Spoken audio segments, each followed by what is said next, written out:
Tadinya saya pikir di harga 2 jutaan, Poco M6 Pro adalah pilihan paling menarik. Tapi setelah melihat hasil perekaman video, ternyata yang baru cukup stabil, baru di perekaman 1080p 30 fps-nya aja. Yang perekaman 1080p 60 fps masih benar-benar begitu gempa ya.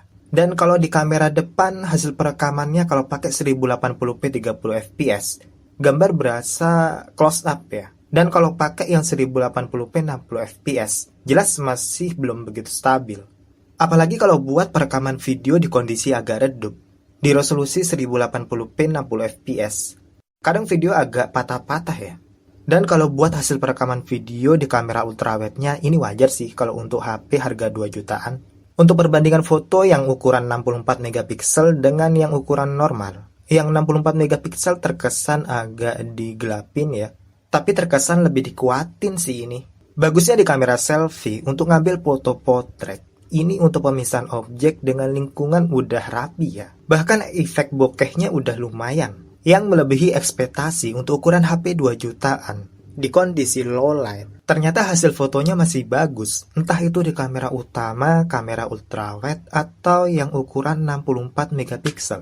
Tapi kalau hoki dapet di harga 2,2 juta ke bawah, ini malah menarik. Harga segitu dapat HP dengan RAM 8GB dan penyimpanan tipe UFS 256GB. SoC-nya juga pakai Helio G99. Dimana kalau secara benchmark, kalau kita tes pakai Antutu versi 10, bisa dapat skor 400 ribuan.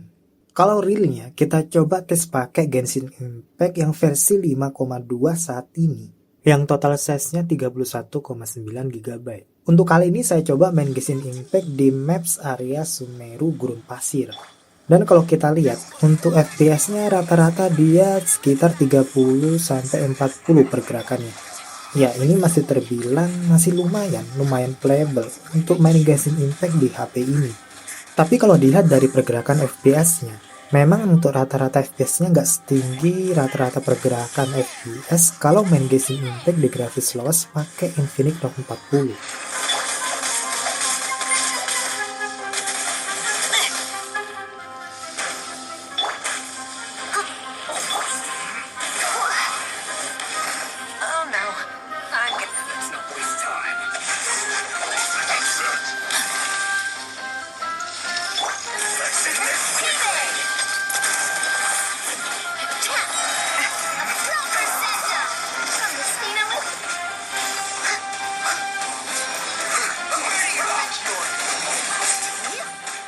Dan untuk rata-rata FPS yang didapat dalam main Genshin Impact di grafis lowes 30 FPS, dalam 30 menit rata-ratanya 38, sekian FPS.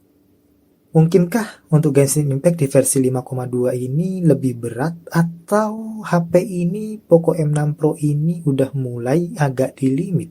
Soalnya main Genshin Impact dari tadi, titik suhu tertinggi cuman sampai 39,5 derajat Celcius. Mungkin beberapa orang lebih suka dengan HP yang kalau misalnya buat game, dia nggak panas ya. Dengan suhu ya di bawah 40 gitu, hangat-hangat aja untuk suhunya. Tapi jatuhnya untuk Poco M6 Pro ini nggak terlalu kenceng performanya. Kita beralih ke game Mobile Legends yang di HP Poco M6 Pro ini untuk total size-nya sekitar 7,62GB. Untuk mode boost-nya udah saya nyalain. Dan untuk sekarang saya coba di grafis ultra rata kanan. Dan untuk frame rate-nya super. Sepertinya di Mobile Legends juga dibatasi ya, untuk FPS-nya tertahan di 59, sekian FPS. Kemudian saya coba turunin grafisnya ke settingan grafis smooth. Hasilnya beberapa menit awal pergerakan FPS tetap tertahan di 60 FPS. Tapi setelah menit ke-5 sekian, pergerakan FPS diizinkan di atas 60 fps. Sampai di sini kita bisa dapat rata-rata 74,9 fps. Kalau dibikin kayak gini bagus juga sih sebenarnya untuk keawetan HP. Dan terkesan di sini benar-benar ngutamain kestabilan fps ya. Dan terbilang cukup oke juga untuk HP yang skor Antutunya bisa sampai 400 ribuan. Yang juga udah pakai penyimpanan internal tipe UFS. Salah satu poin yang saya suka di Poco M6 Pro ini adalah untuk kualitas speakernya ya.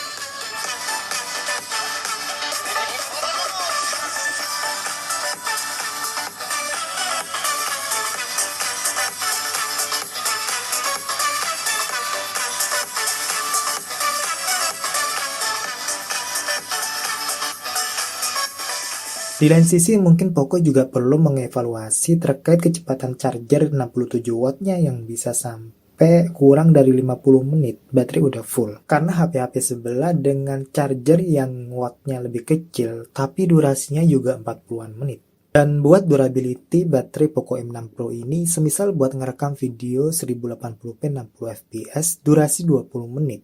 Yang dimana titik suhu tertinggi bisa sampai 39,2 derajat Celcius. Dari baterai 79% turun ke 73%, berkurang 6%. Sementara kalau buat ngerekam video 1080p 30 fps dalam durasi 20 menit, titik suhu tertinggi HP bisa sampai 36,2 derajat Celcius. Dan baterai yang semula 72%, turun ke 67%, berkurang 5%. Dan kalau buat main Genshin Impact durasi 30 menit, baterai berkurang 9%. Jadi untuk durability baterai Poco M6 Pro ini terbilang ya nggak awet dan juga nggak boros. Tapi ini di HyperOS versi 1.0.7 ya. Kalau soal layar yang selain fingerprint juga udah di layar nih. Untuk pergerakan refresh rate, kalau di aplikasi Instagram, ketika benar-benar nggak ada pergerakan, refresh rate bisa turun ke 60 Hz. Dan ketika ada pergerakan atau animasi, pergerakan refresh rate layar cenderung dominan ke 120 Hz. Begitupun kalau di app drawer ya. Ketika benar-benar diam, refresh rate bisa turun ke 60 Hz, dan ketika ada pergerakan, refresh rate bisa dominan ke 120 Hz. Layar OLED-nya juga benar-benar bisa nampilin warna hitam yang benar-benar pekat. Kecerahan layar HBM yang bisa sampai 1000 nits, dan juga untuk kecerahan punca bisa sampai 1300 nits. Streaming di YouTube bisa sampai resolusi 1440p 60 fps. Dan untuk videonya terlihat mulus. Gila emang, HP 2 jutaan sekarang bezel layarnya udah setipis ini loh.